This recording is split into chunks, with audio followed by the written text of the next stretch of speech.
Mga kaibigan, magandang araw sa inyong lahat.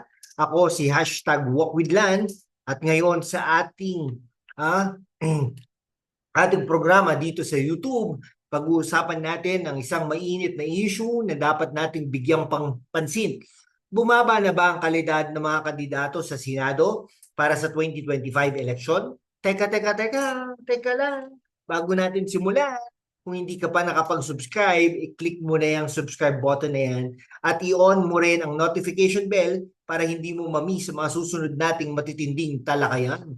Tara, simulan na natin.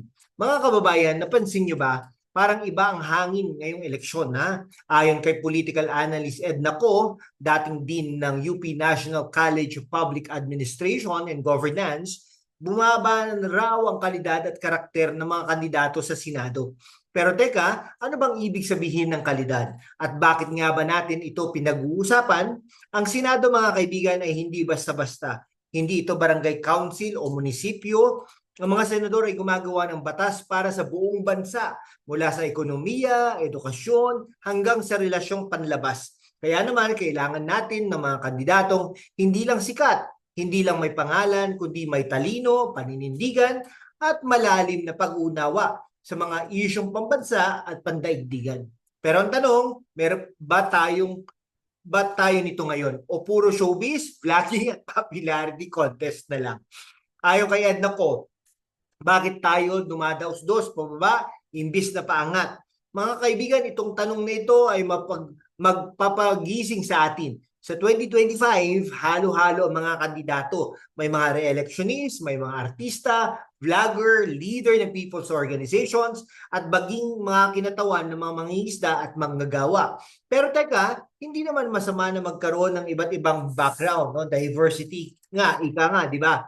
Ang problema, ayon kay Ko, ay ang kakulangan ng specialization. Ang Senado ay hindi lugar para sa mga one-dimensional na kandidato. Kailangan mo ng malalim na pag-unawa sa ekonomiya, batas, at maging sa international relations. Halimbawa, kapag gumagawa ka ng batas tungkol sa climate change, kailangan mong maunawaan ang science, ang epekto ng agrikultura, at ang global commitments natin sa Paris Agreement. Kaya naman, ang tanong ko sa inyo, ang mga kandidato ba natin ngayon, kaya ba nilang hawakan ang ganitong klaseng trabaho?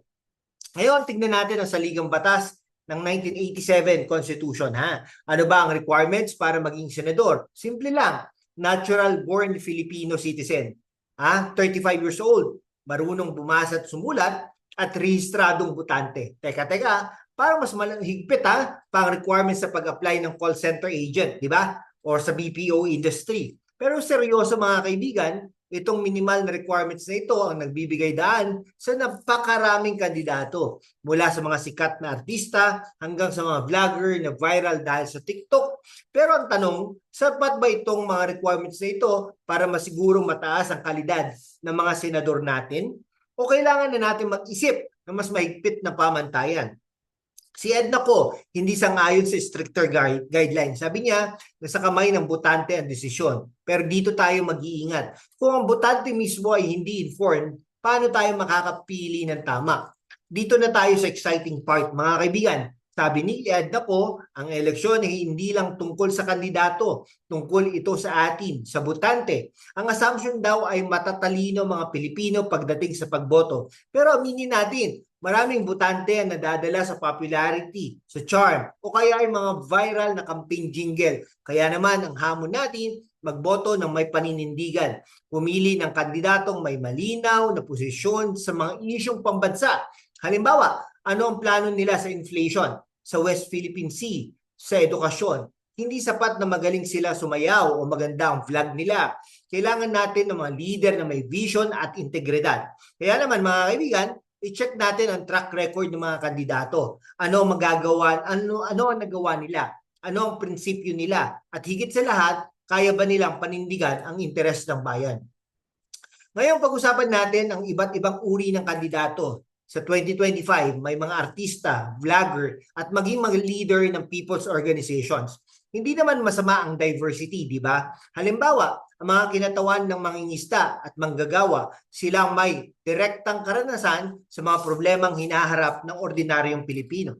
Pero ang tanong, paano nila isasalin ang karanasang ito sa mga batas na makikinabang ang buong bansa?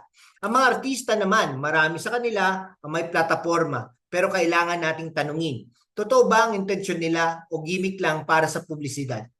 At ang mga vlogger, kung claim to fame mo ay viral video, paano mo gagamitin ang kapangyarihan ng Senado? Mga kaibigan, hindi natin sinasabing lahat ng kandidato ay walang kwenta. Ang punto, kailangan natin maging mapanuri. Huwag tayong madala sa ningning. Mga kaibigan, ngayon, nalaman naman natin ang katotohanan sa likod ng 2025 senatorial candidates. Anong gagawin natin? Una, maging aktibo tayong butante. Mag-research, magbasa, at magtanong.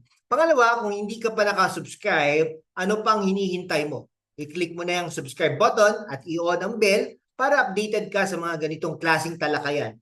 Pangatlo, gusto namin makipag-collaborate. Kung ikaw isang content creator, political analyst, o kahit ordinaryong Pilipino na may opinion, mag-message ka na sa amin.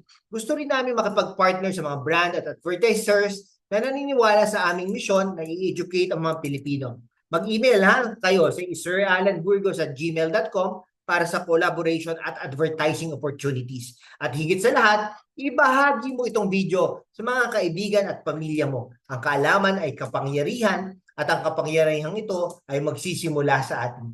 Mga kaibigan, ang 2025 election ay hindi lang tungkol sa mga kandidato, tungkol ito sa ating kinabukasan. Kaya naman, pumili tayo ng mga senador na hindi lang magaling magsalita, kundi may puso, may utak para sa bayan. Salamat sa panonood at huwag kalimutang mag-subscribe, mag-like at mag-comment sa baba. Ano ang opinion mo sa mga kandidato ngayong 2025? Sino ang mga hinintay mo? Sabihin mo yan sa amin. Ako si #WalkWithDan at ito ang ating programa sa gabing ito sa YouTube. Hanggang sa muli mga kaibigan, mabuhay ang mga matatalinong butante katulad nyo, katulad natin.